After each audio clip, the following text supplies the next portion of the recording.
Welcome back, dear viewers. Now we have our first guest for today, Ms. Hissa Al-Hasawi. She's a transformation coach and she will be talking to us about the New Year resolutions. Welcome, Hissa. Thank you. Hi, how are you? We're very happy that you're here with us today, and we can't wait to jump into the questions. Thank you for having me. Thank you so much. So, Hissa, if you could tell us about your background and how you became a transformation coach first. So it started out with me wanting something better in my own life. So I joined the Brave Thinking Institute for a one-year program to help myself live a life that I love living. And when I saw the results on myself, I decided to get coached by them and bring that program here to Kuwait to help any woman who was thinking or living the way I was to live a life that she deserves and a life that she loves. That's beautiful. And if you can tell us also about your philosophy or approach to become the personal transformation coach. Well, I'm trained in the Dream Builder program. The Dream Builder program is a 12-week program. It's basically cut into 4 phases. The first phase is the blueprinting phase, where with the client we decide for the dream that they love, what do they want, what are their goals, what are their dreams, what does a life that you love look like. And then we move into the bridging phase, which is the phase where we let go of the fears, we see what's holding you back, we see the mindset and the way it's the old mindset and how we should create a new one. And then we step into the building phase where we start making those action steps. And finally, we step into the becoming phase where you become the person that you want to be. So it's a 4-phase program. Stretched over 12 weeks, and it's a transformation program. But I don't believe it's as easy as you've just said it, right? Because there's a lot of dedication. Yes, because each phase has multiple steps into it. So it's like 10 main steps, let's say, that go over those 12 weeks. So yes, it's pretty dense, it's pretty deep, but it's very enjoyable because every woman that I coach explores who she is, and it's always beautiful in the end. Even if sometimes it's scary, sometimes it's painful, but the results are always beautiful. That was my next question. If it's too scary, do people sometimes back out of the program and tell you they don't want to move on forward? Well, I haven't faced that yet, but I do know we do face some resistance. But with the right guidance, you can always push through the resistance because it's about mindset. It's about the way you look at it, the perspective. So I can guide the client into seeing it from a different perspective. That's interesting, and that's what we need actually. Now, Hissa, if we can move to the New Year resolutions, why do you think people choose New Year to come up with their resolutions? Well, I think it's a nice way to like have a clean start, let's say. Many people need like a date to start something. Just like we say, I'll start on Sunday or I'll start tomorrow. But it's okay, any day is a good day to start. And if you'd like the new year to be your start, that would be just as good. And if we want to achieve these New Year resolutions, what are the key factors that lead to their success? The first one is, I believe, mindset. So having the correct mindset is something very crucial for you to succeed in your goals, in your New Year resolutions. And the second one is persistence. And persistence does not happen without the correct mindset. So having both together is going to give you a very solid combination to keep pushing through and actually achieving the goals that you want to achieve. And also, if we want to talk about the obstacles or the challenges that we can face in achieving those goals, what are they? Funny enough, it's the same, the persistence and the mindset. Because many people stop halfway through thinking that it's impossible, that it didn't work out and that it's not going to work out. And this is when they start giving up on the goals that they set for themselves. Having the correct mindset and understanding the growth behind what you're going through gives you a much more enjoyable journey, which allows you to be more persistent, which allows you to follow through even more. We have many things that we do in coaching that can help the client in following through with their goals. So there we can, the first one that we do is the limiting beliefs, so that we know what is holding you back, what is holding the client back from reaching what they want. And these things naturally rise up when you start facing new goals. So it is not, it's not uphill, it's not always uphill, but there is a journey that you need to take, and with transformation coaching you learn that every step in the journey is crucial. So you do want those failures, you do want those obstacles, because you will not reach the result without them. Right. So you can't skip. Yes. Yeah. Yeah. And if you could share also some technique or strategy to overcome these obstacles and to stick to the resolution, what would you say? Well, there's a very much fun thing to do. You can do visual boards. So there's a visual board that you can have in your room, anywhere you can see every day, which includes 3 categories. One category is the things that I want, and then the things I want to get rid of, and then my successes. So the things that you want and the things that you want to get rid of are 2 different things. So for example, a lot of us consider health as one of the recurring goals. Right. So we can say if it's like a food habit that we want to get rid of. Definitely, so you yes. put that in the get rid of column instead of the goals column, so that your mind thinks of it as something I want to let go of, not something I want to have. Okay. So your goals, and then the things you want to get rid of, and then your successes, so that whatever you finish, you move and you put into your, so you have your own little like reward chart, and then seeing all of your successes throughout the year will allow you to be more persistent and complete your list of achievements. So that's like spring cleaning, when we want to clean Exactly. a room. Yes. So this is what I want, this is what I want to get rid of. Yes. But it's emotionally and it's mentally what Yes. we're doing. Yes, because Interesting. the goals can also be emotional. Like I want to get rid of my anger, or I want to get rid of my frustration, or I want to get rid of my anxiety. That can also be something I want to have, like grace. I want to have calmness. I want to have peace. You can have those as part of your goals. And to me, these are even more important than the materialistic goals. Interesting. And there are some materialistic goals, but that are very shallow or very little, but they mean a lot to us too. Yes. For example, if I want to get rid of a habit where whenever I take off my winter jacket, I throw it on the chair instead of actually hanging it in the wardrobe. How do I adapt, or how do people adapt their goals into their daily life so it becomes easier? As simple as, for example, hanging a coat. Well, these habits are habits happen by practice. So being kind to yourself and reminding yourself over and over again every day, even if it takes a long time, that a habit happens by practice. So the more I remind myself, the more the idea is going to connect in my mind.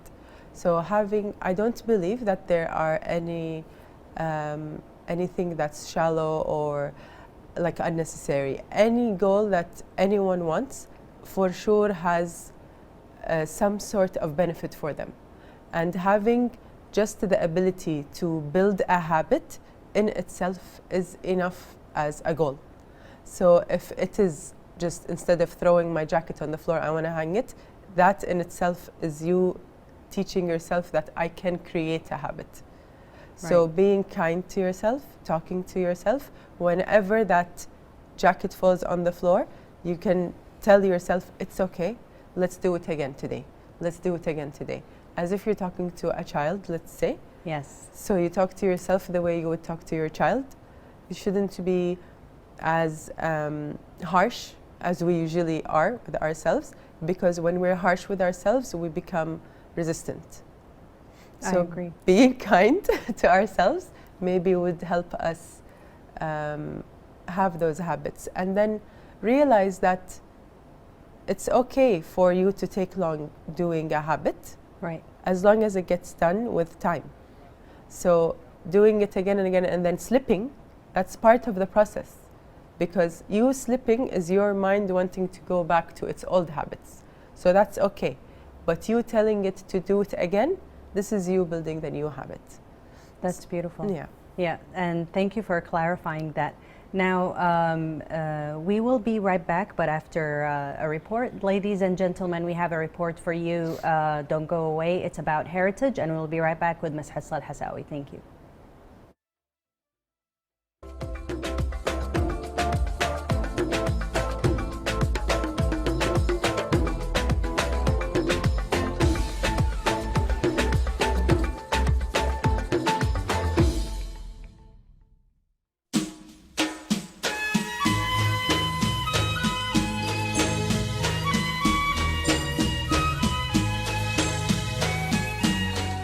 Hiyaka, the profession of weaving. One of the old professions in Kuwait was sewing and knitting of cloth, rugs, and fabrics. The wool was supplied from inside Kuwait and spun and weaved locally. The main source of wool used by al-Hayyak, the one who weaves the wool, was sheep that were grown locally because of Kuwait's natural environment, and deserts were conducive to farming sheep. They would grow sheep locally, allowing them to grow their wool long, and they would manually cut their wool and wash them. They would then sun-dry them and prepare it for weaving. The wool spinning process was usually carried out by the wives of al-Hayyaks and others who traditionally helped their husbands in their work. These ladies would spin the virgin wool into thin lines of threads, either soft or thin, to be used by their weaving husbands to produce cloths.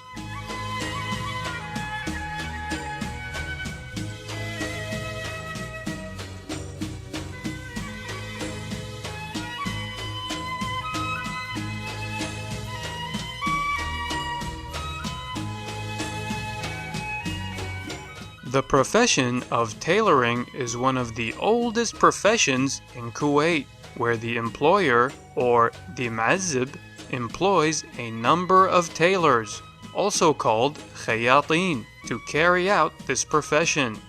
There was a special neighborhood called Firij al-Hakkakin, located near the current Al-Hakkak Square in the heart of Kuwait City.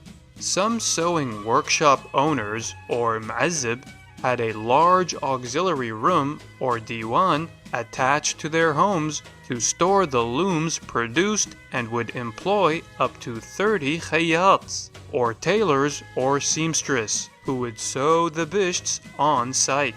Some owners who had their own shops in the Ibshut market and would sell these bishts, while others would collaborate with a middleman or dalal to sell their products either locally at auctions or abroad.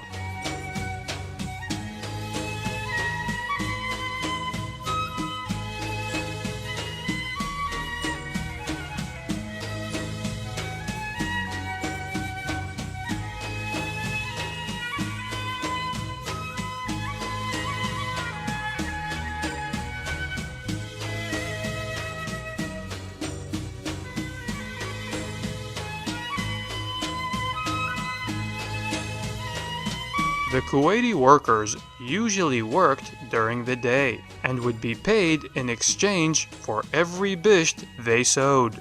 They worked on a pay-per-piece system. It is worth mentioning that it could take up to 4 days to prepare a single bisht. Depending on the speed of the weaver and the quality of the bisht, some bishts were made from natural colors and some were dyed using natural or processed colors. Depending on the season the bishts was being prepared for.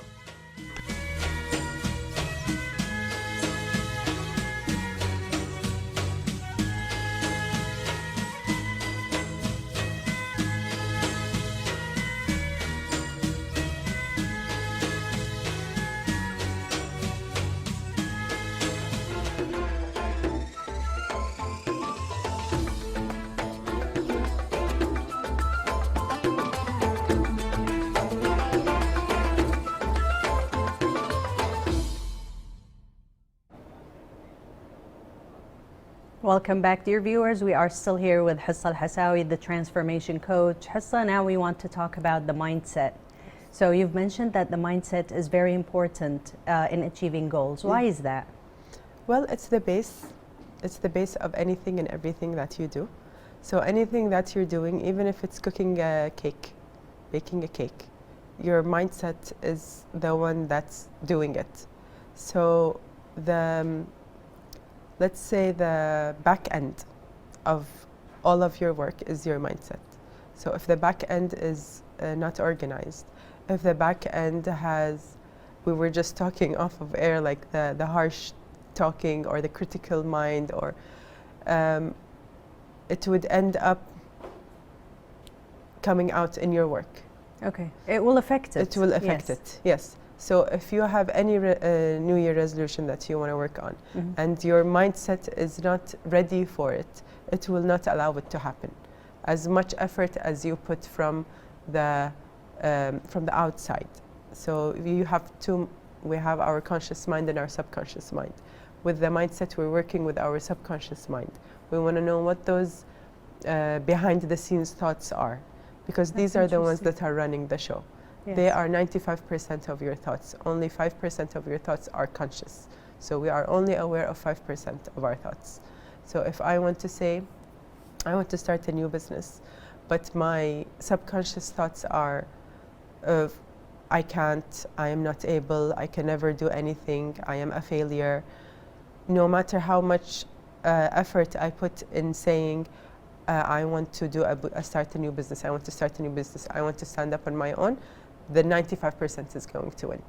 So when we work on our mindset, we understand what those subconscious thoughts are, and then we recognize, release, repattern, and then when we repattern, these start helping our conscious thoughts. So I love that repattern. Yeah, it's amazing. You recognize, you release, and then you repattern. So you recognize what the subconscious thoughts are, the ones that are not serving you, the ones that are not for your benefit, the ones that do not go in line with your goals, and then you release them, and then you repattern them with the thoughts that you actually want, and then those are going to be the base of what you want to do. That's brilliant. And I've read a book once, and in some part of the book says, I can give to people 1 million KD each, right? So 1 million KD for this man and 1 million KD for that man.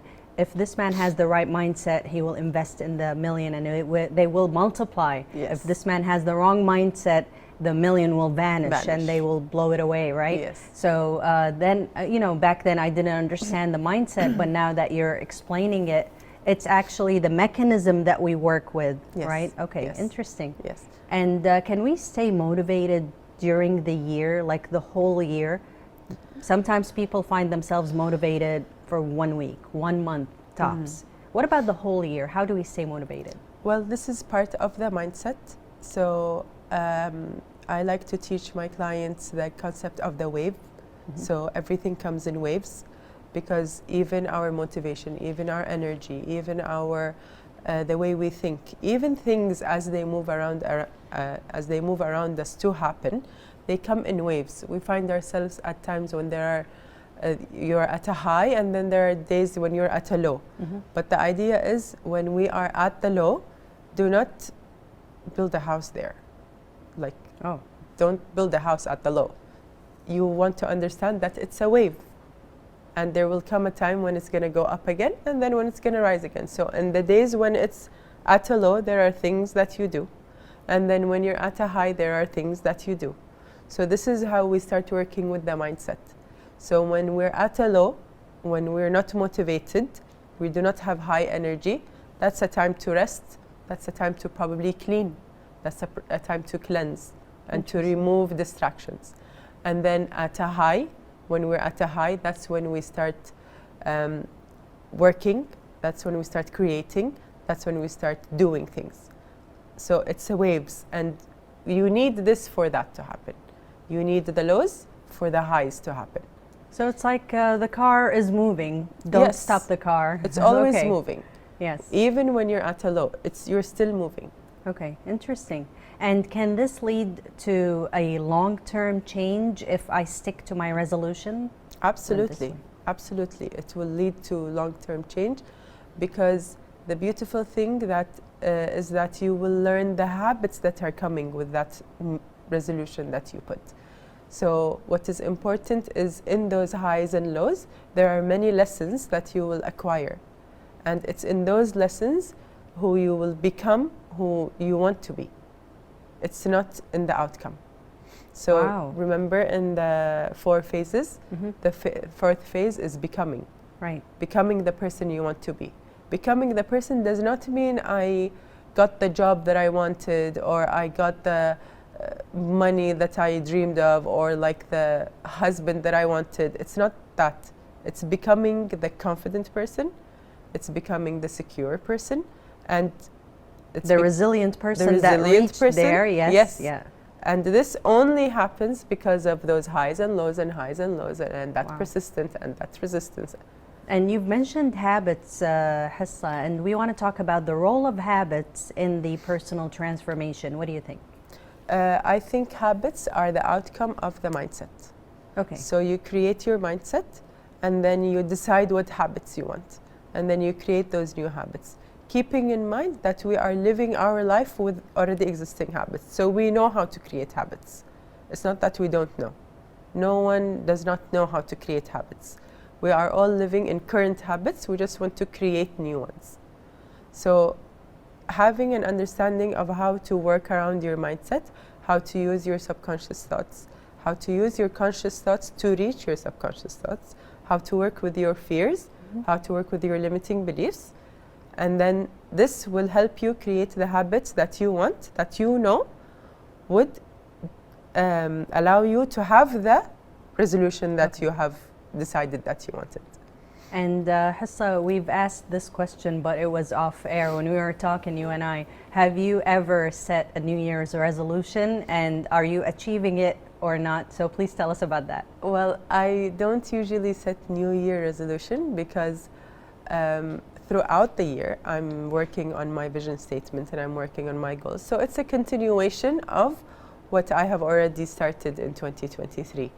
But we did choose to come together as a family in this new year, and like come together and write some sort of new vision statement for 2024. But every day, as we mentioned earlier, is a new day, and we can come up with the goals that we want whenever we want. Interesting. So it shouldn't be only one goal or one set, that we aim to. For example, I can say my New Year's resolution is to see my family more. Yes. So throughout the year, it's not just one time and that's it, but it's multiple. So Yes. we can opt, not just one goal. Absolutely. Right. We have, with my clients, we have the 4 quadrants of life, which are health and well-being, relationships, vocation, and time and money freedom. So we have all those 4 quadrants to create goals for each one of them that we work on throughout the whole year and have them achieved whenever they get achieved. And the trick is for you to set goals so high that you have no idea how you're going to achieve. Wow. Because this is... Are you serious? Yes. That's amazing. Yes, that's our, let's say, rule. Okay. If you know how to do it, it's not a goal. Interesting. Yes. Okay. This is mind-opening. Yeah. Okay. Because you want to allow your mind to open up into new possibilities. That's how You you want trick to the mind into, okay. Yes. You want to step outside of your comfort zone. Anything that you know how to do already is within your comfort zone. And that's something you know how to do already. Is this what we always see in, for example, movies or real life stories where athletes, they push and they go and, is this what you're talking about? To Yes. set something that's really hard? Yes. That's interesting. And do you advise people to go and put a resolution for New Year's, or to just go whenever they want to, pick a goal and go after it? Well, whatever works for each one. I think experimenting is the best way to go. So if you want to try, since we are in January right now, you want to try to set New Year resolution, go for it and try. And if that doesn't work for you, then keep on setting new goals every month, every week, whatever it is. Work on your mindset. There are many things all of us can do.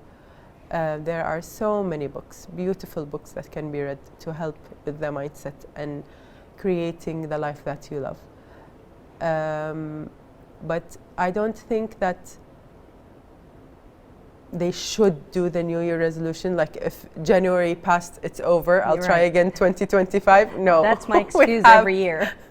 We have 12 months to do as much as we want. And of course, how do we track our success and our progress? How do we keep track of it? Well, there are many ways you can track. As I mentioned earlier, the boards. Yeah. So you can have a visual board right in front of your eye. You can have a journal. You can have an accountability partner, so like your best friend or your sister who you know is with you all the time, who can talk with you about your goals. You can also education, teach yourself as much as you can about mindset, because the brain is so smart and so tricky. It always wants you to stay within your comfort zone because it feels safe there. Okay. So anything outside of our comfort zone is scary. Yes, that's our subconscious talking? Yes. Okay. So and is this the same when it goes to the setbacks and the failures absolutely. also? Okay. It's exactly that's exactly what it is. Okay. So keep that in mind when things are moving forward within your goal. If setbacks come in, keep in mind that it may be your brain not wanting to step out of its comfort zone.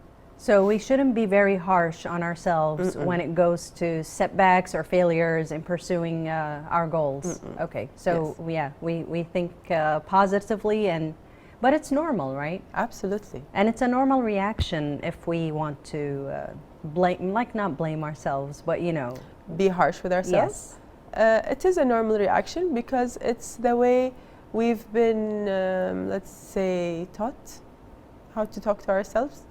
So teaching yourself again to be kind, be lenient with yourself is something that's possible, because being kind to yourself while being persistent is a very good combination. Like it's like the secret sauce, Yeah. Yeah. So when you allow yourself to experience that. So this is something that's beautiful. Allow yourself to experience being kind to yourself while being persistent. Okay, and what about the clients that feel discouraged? If I come to you and I tell you, for example, Hissa, I would love to do this. I would love to set a goal for myself, but I'm very discouraged. I'm not sure I can do it. I'm afraid. What would you say? Write a success list. So go ahead and write a success list. Write everything you consider as a success in your life. Every client who writes a success list realizes that they are a success. You've been living your life as a success. You've done so many things. So doing new things is not something new. You've done so many new things. You got into college, you got driving, that was new at some point. At some point. Yeah. School was new at some point. Yeah. Having kids was new at some point. This is interesting. So doing a success list and then seeing how much you've done would be like, oh, so just adding that one thing is going to be fine. Yeah. Thank you very much, Hissa. We had a wonderful time with you, and this interview was amazing, actually. It was one of my favorites. Thank you very much. Thank you for having me. Thank you.